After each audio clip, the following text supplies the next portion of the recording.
राजा के बोलते ही बेताल क्यों जा बैठा पेड़ पर। उज्जैन में महाबल नाम का एक राजा रहता था। उसके यहाँ हरिदास नाम का एक दूत था। उसके घर महादेवी नाम की बड़ी सुंदर कन्या थी। जब वह विवाह योग्य हुई तो हरिदास को बहुत चिंता होने लगी। इसी बीच राजा ने उसे एक दूसरे राजा के पास भेजा। कई दिन चलकर हरिदास वहाँ पहुँचा। राजा ने उसे बहुत अच्छे से रखा। एक दिन एक ब्राह्मण हरिदास के पास आया, बोला, तुम अपनी लड़की मुझे दे दो। हरिदास ने कहा, मैं अपनी लड़की उसे दूंगा जिसमें सब गुण होंगे। ब्राह्मण ने कहा, मेरे पास एक ऐसा रथ जिस पर बैठकर जहाँ चाहो घड़ी भर में पहुंच जाओगे। हरिदास बोला, ठीक है, सुबह उसे ले आना। अगले दिन दोनों रथ पर बैठकर उज्जैन आ पहुंचे। दैव योग से उससे पहले हरिदास का लड़का अपनी बहन को किसी दूसरे को और उसकी पत्नी अपनी लड़की को किसी तीसरे को देने का वादा कर चुकी थी। इस तरह 3 वर इकट्ठे हो गए। हरिदास सोचने लगा कि कन्या एक है और वर 3 है, क्या करे। इसी बीच एक राक्षस आया और कन्या को उठाकर विंध्याचल पहाड़ पर ले गया। तीनों वरों में एक ज्ञानी था। हरिदास ने उससे पूछा तो उसने बता दिया कि एक राक्षस लड़की को उड़ा ले गया है और वह विंध्याचल पहाड़ पर है। दूसरे ने कहा, मेरे रथ पर बैठकर चलो, जरा सी देर में वहां पहुंच जाएंगे। तीसरा बोला, मैं शब्द वेधी तीर चलाना जानता हूँ, राक्षस को मार गिराऊंगा। वे सब रथ पर चढ़कर विंध्याचल पहुंचे और राक्षस को मारकर लड़की को बचा लिया। इतना कहकर वेताल बोला, हे राजन, बताओ वह लड़की उन तीनों में से किसको मिलनी चाहिए। राजा ने कहा, जिसने राक्षस को मारा उसे मिलनी चाहिए, क्योंकि असली वीरता तो उसी ने दिखाई, बाकी 2 ने तो मदद की। राजा का इतना कहना था कि वेताल फिर पेड़ पर जा लटका और राजा फिर उसे लेकर आया। रास्ते में वेताल ने छठी कहानी सुनाई। धर्मपुर नाम की एक नगरी थी। उसमें धर्मशील नाम का राजा राज्य करता था। उसके यहाँ अंधका नाम का दीवान था। एक दिन दीवान ने कहा, महाराज, एक मंदिर बनवाकर देवी को स्थापित कर उनकी पूजा की जाए, इससे बड़ा पुण्य मिलेगा। राजा ने ऐसा ही किया। एक दिन देवी ने प्रसन्न होकर उससे वर मांगने को कहा। राजा के घर कोई संतान नहीं थी तो उसने देवी से पुत्र मांगा। देवी बोली, अच्छी बात है, तुझे एक प्रतापी पुत्र प्राप्त होगा। कुछ दिन बाद राजा को एक लड़का हुआ। सारे नगर में बड़ी खुशी मनाई गई। एक दिन एक धोबी अपने मित्र के साथ उस नगर में आया। उसकी निगाह देवी के मंदिर पर पड़ी। उसने देवी को प्रणाम करने का इरादा किया। उसी समय उसे एक धोबी की लड़की दिखाई दी जो बड़ी सुंदर थी। उसे देखकर वह इतना पागल हो गया कि उसने मंदिर में जाकर देवी से प्रार्थना की, हे देवी, यह लड़की मुझे मिल जाए, अगर मिल गई तो मैं अपना सिर तुझ पर चढ़ा दूंगा। इसके बाद वह हर घड़ी बेचैन रहने लगा। उसके मित्र ने उसके पिता से सारा हाल कहा। अपने बेटे की यह हालत देखकर वह लड़की के पिता के पास गया और उसके अनुरोध करने पर दोनों का विवाह हो गया। विवाह के कुछ दिन बाद लड़की के पिता के यहाँ उत्सव हुआ। इसमें शामिल होने के लिए न्योता आया। मित्र को साथ लेकर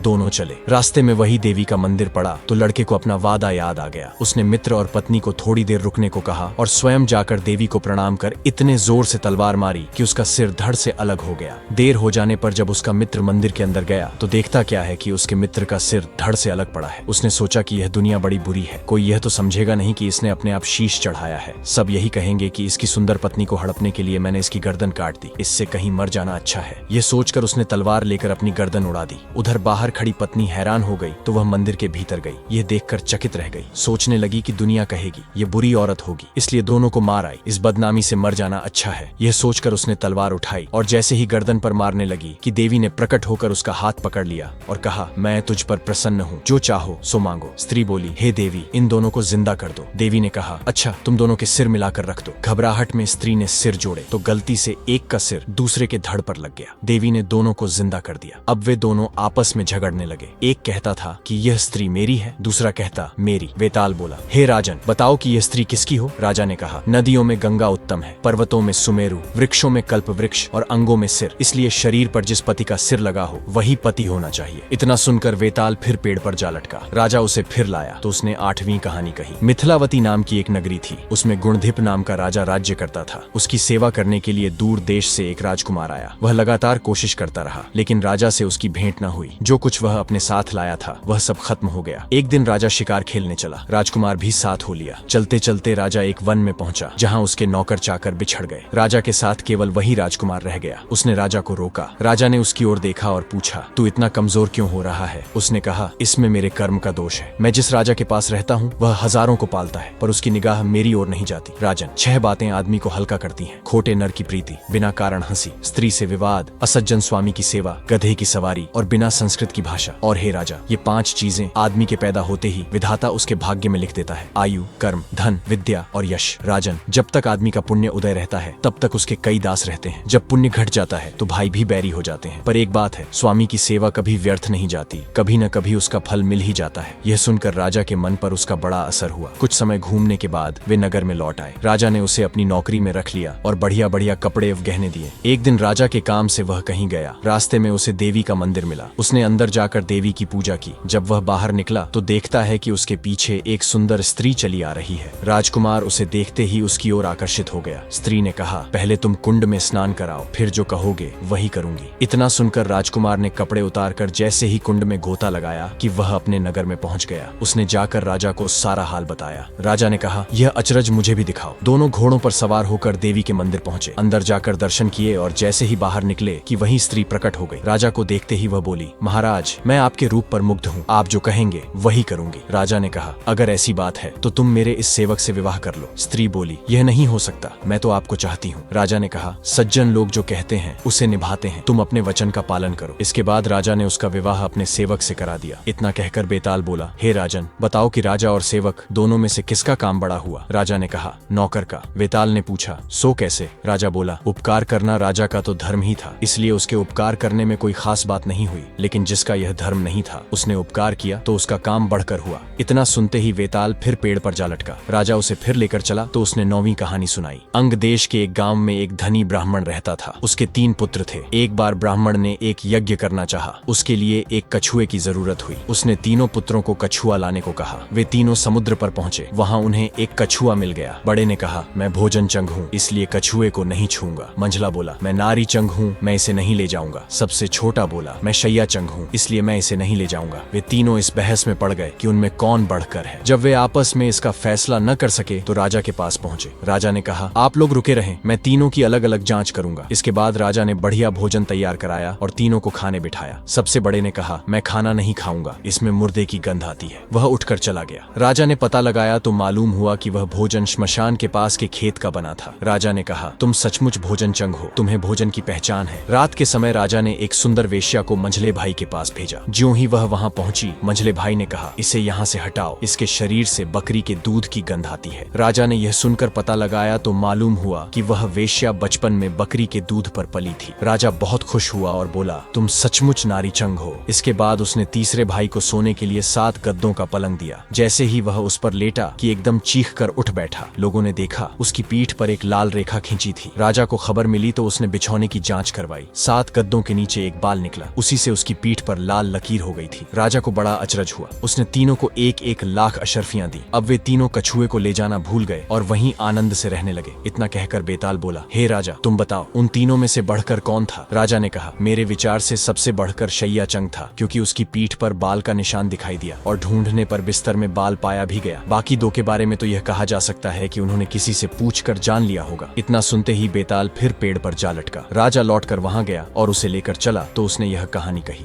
यदि आपको ये कहानी पसंद आई हो तो हमारे चैनल को सब्सक्राइब करें, वीडियो को लाइक और शेयर करना न भूलें। अगली कहानी में फिर मिलेंगे एक नई कहानी और रहस्य के साथ। धन्यवाद।